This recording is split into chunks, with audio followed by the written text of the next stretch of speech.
का भाषण 10 में से कितना नंबर देंगे मोदी जी? देखिए मोदी जी के भाषण का तो 0 सन्नाटा है। हमारा हिंदुस्तान की जॉब में 60 साल का सठिया जाता है, ये 75 साल के होने के बाद सठियाने को तैयार नहीं। संसद में कल इनका स्टेटमेंट ऐसा था जैसे बहुत छोटा अनाड़ी बच्चा बोल रहा है जिसको कोई लॉजिक नहीं, विदाउट लॉजिक की बात कर रहे थे। राहुल गांधी अगर अपोजिशन के लीडर बने तो उन्होंने पूरा साबित करा कि हाँ वो वाकई अपोजिशन के लीडर, और जिस तरह 100 मिनट बोल के लगातार उन्होंने देश के मुद्दे पर उठाए तो वो वाकई काबिल तारीफ है। राहुल गांधी को 10 में? देखिए 10 में से 11 राहुल गांधी को, हाँ 1 नंबर, मोदी को 0, मोदी जी को तो 0, लेकिन राहुल को 10 में से 11 क्योंकि राहुल ने 1 नंबर में अपनी पप्पू वाली छवि को भी तोड़ डाला। मोदी जी घबराए हुए थे, मोदी जी तो ओम बिरला की तरफ देख रहे थे, माइक बंद कर, इन लोगों को बाहर निकाल। मोदी जी अगर आपने राजनाथ साहब को माइक दे दिया होता, उनको बोलने की आज्ञा दी होती तो हो सकता है अपोजिशन सुन लेता। हिंदुस्तान के इतिहास में पहली बार हुआ कि देश का प्रधानमंत्री लगातार बोल रहा था और अपोजिशन चोर है, नीट का जवाब दो, मणिपुर का जवाब दो, लगातार नारे लगा रहा था। फर्स्ट टाइम देखा कि पार्लियामेंट में हमारे देश के चौकीदार उर्फ चाय वाले प्रधानमंत्री जो है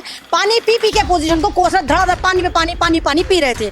मेन बात यह कि इन लोगों को पहली बार पता चला कि अपोजिशन क्या होती है। वो हमारे देश के जो हमारे टकलू शाह हैं, अमित शाह ने कहा हिंदुओं का अपमान, मतलब लोग ये नहीं पूछ रहे अमित शाह भाई तुम तो जैनी हो, तुम तो लगातार जैनियों का अपमान कर रहे हो। आप कह रहे मंद बुद्धि हो, बालक बुद्धि, बालक जो होता है वो मंद बुद्धि होता है, आप बालकों की तौहीन करें। जिस भारतीय जनता पार्टी ने राहुल गांधी को पप्पू बनाने का एक मिशन चलाया, उस पप्पू ने इनको पप्पू बना दिया। और राहुल गांधी ने कहा कि पप्पू कांट डांस साला, पप्पू डांस नहीं कर सकता लेकिन पप्पू तुम्हें डांस करवा सकता। फुल्ली एसी में ये पसीने में तर थे, कोई पानी पी रहा था, कोई मुंडी लटका कर बैठा था और इनके समझ नहीं आ रहा था। और बार बार ये ओम बिरला की तरफ देखे थे, ओम बिरला माइक बंद कर दो। ओम बिरला बेचारा क्या करे, वो गुलाम था। देखा नहीं आपने मोदी जी से कैसे झुककर मिला। मैम आप कैसे देख रहे हैं राहुल गांधी ने जिस तरीके से भरी संसद में कहा कि हिंदू हिंसक होते हैं, तो ये बयान सुन के तो आप लोगों को बड़ी तसल्ली मिली होगी, खुश हुए होंगे। क्यों, हम खालिस्तानी हैं, खालिस्तानी है, तालिबानी है, पाकिस्तानी है, कौन है हम जो हमें तकलीफ होगी या खुशी होगी। देखो ना तो हमें अपमान किया राहुल, देखो नहीं ये तो तुम्हें लगा ना हिंदुओं का अपमान करना, तो हमें तकलीफ हुई ना हमें खुशी हुई, क्योंकि राहुल गांधी ने जिस लिहाज से बोला, राहुल गांधी ने कहा कि हिंदू का मतलब बीजेपी नहीं है, हिंदू का मतलब है मोदी जी नहीं है, हिंदू का मतलब ये जो रूलिंग पार्टी ये नहीं। उन्होंने ये नहीं कहा कि हिंदू हिंसक होते, उनका कहने का मतलब था जितने भी भारतीय जनता पार्टी में सो कॉल्ड अपने आप को हिंदू समझने की भूल कर रहे हैं और धर्म का ठेका उठा के बैठे हुए, ये हिंदू नहीं, हिंदू के दुश्मन है क्योंकि ये हिंसक है, ये मॉब लिंचिंग करवा। जो मोदी को वोट कर रहा है वो हिंसक है। अच्छा पूरे देश ने मोदी जी को वोट करा, हाय अल्लाह 400 पार फिर भी नहीं लाए, कहाँ गए 400, फिर भी एनडीए की सरकार आई। किसने कहा मोदी का परिवार टूट के एनडीए का परिवार हो गया, पूरे देश ने वोटिंग करी, तो यानी कि वोट का घोटाला किसने करा, ये भी एक मुद्दा मिल गया आपके थ्रू मुझे कि वोटिंग में कहा जा रहा है जिस तरीके से हिंदू अपमान हुआ, अब ये जो दंश है ये सालों सालों तक याद रखा जाएगा। देखिए सबसे पहले तो बात ये कि हमने अपने बचपन में एक कहावत सुनी थी कि लोग पानी पी के कोसते हैं। मैंने प्यारी फर्स्ट टाइम देखा कि पार्लियामेंट में हमारे देश के चौकीदार उर्फ चाय वाले प्रधानमंत्री जो हैं पानी पी के अपोजिशन को कोस रहे, धड़ा पानी पे पानी पानी पानी पी रहे थे। मेन बात यह कि इन लोगों को पहली बार पता चला कि अपोजिशन क्या होती है। सन 2014 हो या सन 2019 हो, इन्होंने जिस तरह अपोजिशन को दबाया और इस बार जिस तरह अपोजिशन हैवी मतों से और एक ये कहिए जबरदस्त तरीके से सांसदों की बटालियन को लेके पार्लियामेंट में गया, तो कल और परसों से तो यही हो रहा था कि चैनल बदल बदल के मैं ये सोच रही थी कि मैं किसको देखूं। महुआ मोइत्रा ने जो जबरदस्त बयान दिया, उधर असदुद्दीन ओवैसी ने जबरदस्त तरीके से दोया, आप उसको देखिए चंद्रशेखर ने जबरदस्त तरीके से, मतलब जिसका बयान उठाकर देखा वो अल्टीमेट था और जबरदस्त था।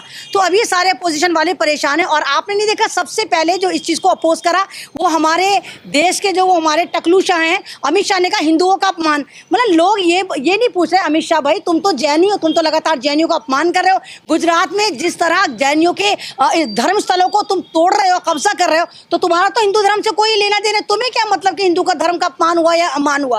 तो ये सारे के सारे ड्रामेबाजी, जब इनको लगता है कि हम सरेंडर हो गए, हमें लोगों ने काउंटर कर लिया है, तो ये फौरन धर्म का चोरा उठा लेते हैं। लेकिन अब धर्म का कार्ड नहीं चलेगा। ये बताइए, पहले दिन राहुल गांधी ने भाषण दिया, फिर प्रधानमंत्री नरेंद्र मोदी ने, और राज्यसभा में तो जो विपक्ष के जो लोग थे वो कुर्सी छोड़कर भागने लगे जैसे मोदी जी ने भाषण शुरू किया। तो कैसे ये जो पूरी बात सुनो, पहले राहुल फिर मोदी, कौन जीता? नहीं देखो पहले राहुल ही जीते, और दूसरी बात आपने कहा कि राज्यसभा से भागने लगे। भाई इंसान बात उसकी सुनता है जो लॉजिकल बात करे।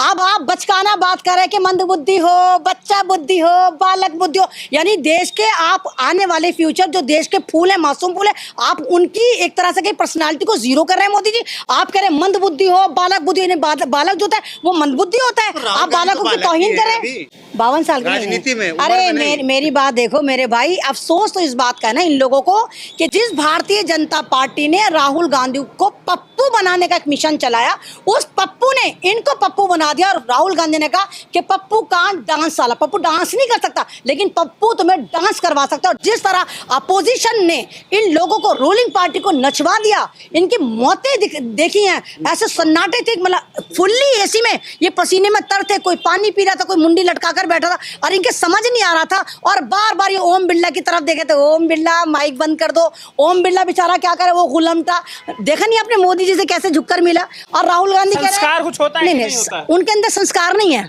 उनके अंदर संस्कार नहीं है। राहुल गांधी ने कहा ओम बिरला जी आप मुझसे झुककर नहीं मिले, आप मोदी जी से झुककर मिले। तो राहुल गांधी जी आपको नहीं पता, गुलामटे जो होते हैं ना वो अपने आकाओं से बिल्कुल जमीन में धपड़धुस होकर मिलते हैं। और ओम बिरला भारतीय जनता पार्टी के पैदाइशी गुलाम है। मैडम एक ट्वीट है प्रिंस एपी सिंह का, वो कह रहे हैं राहुल गांधी ने पानी पीने को मजबूर कर दिया मोदी जी को। बिल्कुल पिला पिला कर मारा। मैंने कहा ना कि पिला पिला के अपोजिशन को कोस रहे थे, मोदी जी पानी पी रहे थे। एक जगह देखा नहीं आप, मोदी जी बगले झांक है, मोदी जी के समझ नहीं आ रहा था। अरे एक तो मोदी जी के साथ बड़ी ट्रेजेडी, एक तो इनको मन की बात करने का बड़ा शौक है। अब इन्होंने सोचा ये सन 2014 वाली पार्लियामेंट समझ रहे थे, सन 2019 वाली, इनको ये नहीं पता था कि अपोजिशन मजबूत हो चुका। इनको लगा था हमने ओम बिरला बिठा दिया, गुलामटा बिठा दिया तो गुलामटा कभी माइक बंद कर देगा, कभी इनको यहाँ से निकाल के बाहर। नहीं, कोई नहीं, सभ्यता नहीं, मेरे उनको तमीज थी। जब उन्होंने 97 सांसदों को, पहले बात सुनिए करो बाद में बोला करो, 97 सांसदों को सांसद से निकालकर और ये पुलिसिया कानून पास कर दिया, तब आपने नहीं कहा कि तमीज रखा करो। राहुल गांधी ने आपकी मन की बात कही है, आप भी यही कहना चाहते थे कि जो हिंदू होते हैं वो हिंसक होते हैं, लेकिन आपकी मन की बात राहुल गांधी ने कही। हिंदू हिंसक नहीं होते। भारतीय जनता पार्टी के हिंदू, आरएसएस जैसे आतंकी संगठन के हिंदू वो हिंसक होते हैं। ये राहुल के, ये क्या अरुण क्या हिंदू नहीं है क्या? ये हिंदू नहीं है जो इंटरव्यू ले रही है? हिंदू की बात नहीं हो रही। आप 3% हिंदू को लेकर 80% हिंदू से मिला मत मिलाए। ये जितनी भी पार्टी है, जो रूलिंग पार्टी, जो हिंदू के नाम पर गाय पे, गोबर पर, मंदिर पे, मस्जिद पे पॉलिटिक्स करे। आपने देखा मोदी जी की पॉलिटिक्स, माँ से मुर्गा, माँ से मछली, माँ से मंगलसूत्र, माँ से मटन, माँ से मुल्ला कर रहे थे। और मोदी जी ने क्या कहा? मैं, मुझे, मेरा। तो मोदी जी को मैं, मुझे, मेरा लेकर डूब गया, क्योंकि देश जो है ना एक तंत्र पार्टी से नहीं चलता, लोकतंत्र से चलता। और ये एक तंत्र से चला रहे थे, इसलिए लोकतंत्र ने इनको एक तरह से कही कि बिल्कुल ऐसा कर लिया कि इनको, जो भारतीय जनता पार्टी 400 को ला रही थी, और मोदी जी कह रहे थे मुझे तो लगता है कि मैं बायोलॉजिकल पैदा नहीं हुआ, मैं भगवान का अवतार हूं। तो उसी भगवान ने इनको लात मारी और कहा कि नहीं, अब तुम लंगड़ी लूली सरकार चलाओ, तुम एनडीए की सरकार चलाओ। तो 15 साल के लिए अब जो है 10 साल बाद तीसरी बार कोई सरकार आई है, तो ये भी तो हुआ है ना। नहीं तो सरकार आना और अपोजिशन का मजबूत होना अलग। भाई सरकार होती है, हमने पहले कह दिया था कि इसीलिए खुश है कि अपोजिशन मजबूत हो गया। नहीं देखो मेरा ख्याल है तीसरी बार, अरे पहले बात सुन, पहले बात सुनता नहीं, बोलना शुरू कर देता है, बात नहीं सुनेगा, अपनी टांग अड़ाएगा। अबे मैं तो पहले ही कहता कि बीजेपी की सरकार आएगी, लेकिन लंगड़ी लूली सरकार आएगी। मैंने कहा था एनडीए मिलाकर भी 280 से पार नहीं जाएगा। उठाकर देखो 4-4 महीने पुरानी मेरी वीडियो, मैंने 280 कहा था, 280 पर टिकी हुई इनकी सरकार।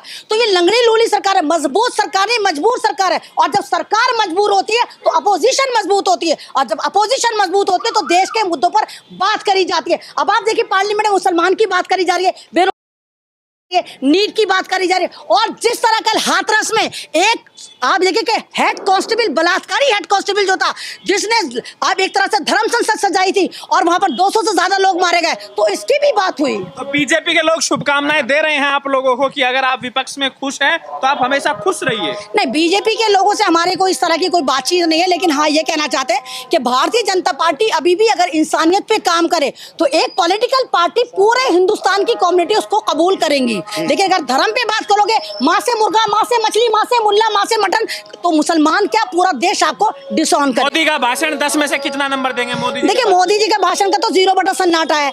हमारा हिंदुस्तान की जॉब में 60 साल का सठिया जाता है, ये 75 साल के होने के बाद सठियाने को तैयार नहीं है। संसद में कल इनका स्टेटमेंट ऐसा था जैसे बहुत छोटा अनाड़ी बच्चा बोल रहा है जिसको कोई लॉजिक नहीं, विदाउट लॉजिक के बात कर रहे थे, जैसे सठिया चुके। तो वाकई अब मोदी जी के पास एक ऑप्शन है कि मोदी जी वाकई वो जमाना आ गया कि जब आपको चाय के खोखे या चाय की कंपनी लेके सवाल खोलने चाहिए। राहुल गांधी को कितना नंबर देंगे 10 में से? देखिए, राहुल गांधी अगर अपोजिशन के लीडर बने तो उन्होंने पूरा साबित करा कि हाँ वो वाकई अपोजिशन के लीडर, और जिस तरह 100 मिनट बोल के लगातार उन्होंने देश के मुद्दे पर उठाए तो वो वाकई काबिल तारीफ है। लेकिन उन मुद्दों को उठाने के बाद उन मुद्दों को एप्लीकेबल कराना भी अपोजिशन का कितना नंबर फर्ज देंगे है। राहुल गांधी को 10 में से? देखिए 10 में से 11 राहुल गांधी को, हाँ, 1 नंबर। मोदी को 0। मोदी जी को तो 0, लेकिन राहुल को 10 में से 11, क्योंकि राहुल ने 1 नंबर में अपनी पप्पू वाली छवि को भी तोड़ डाला।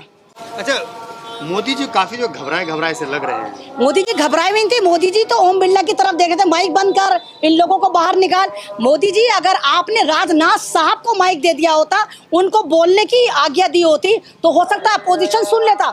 हिंदुस्तान के इतिहास में पहली बार हुआ कि देश का प्रधानमंत्री लगातार बोल रहा था और अपोजिशन चोर है, नीट का जवाब दो, मणिपुर का जवाब दो, लगातार नारे लगा रहा अमित था। शाह ने भी उस दिन भाषण में ये कहा था कि महोदय स्पीकर साहब हमें संरक्षण दीजिए, हमारी बात को सुनिए, आप हमारी बात को सुन नहीं रहे। जाहिर सी बात है, इनको आदत है ना, इन्होंने ओम बिरला नाम का एक गुलाम पाल रखा है। अब इनको देखा कि माइक बंद कर, आपने देखा नहीं कि राहुल जी ने बोला था हमारा माइक बंद कर दिया, खड़गे जी ने बोला था हमारा माइक बंद कर दिया। इस बार ओम बिरला चाहकर भी माइक नहीं बंद कर पाए, लेकिन उनकी शक्ल देखने लायक थी। डिलीट कर दिया गया है। नहीं तो कितनी, नहीं तो कितनी कर दिया गया। 100 मिनट बोले क्या क्या डिलीट करेंगे। जनता बड़ी चालाक है, जनता ने पहले रिकॉर्ड कर लिया, और देश की जनता के लिए था, मोदी जी के लिए, भारतीय जनता पार्टी के लिए। तो पूरी दुनिया ने देखा कि अपोजिशन कितनी परेशान है, कितने सांसद परेशान है, और किस हिंदुस्तान के इतिहास में पहली बार अपोजिशन पावरफुल नजर आई।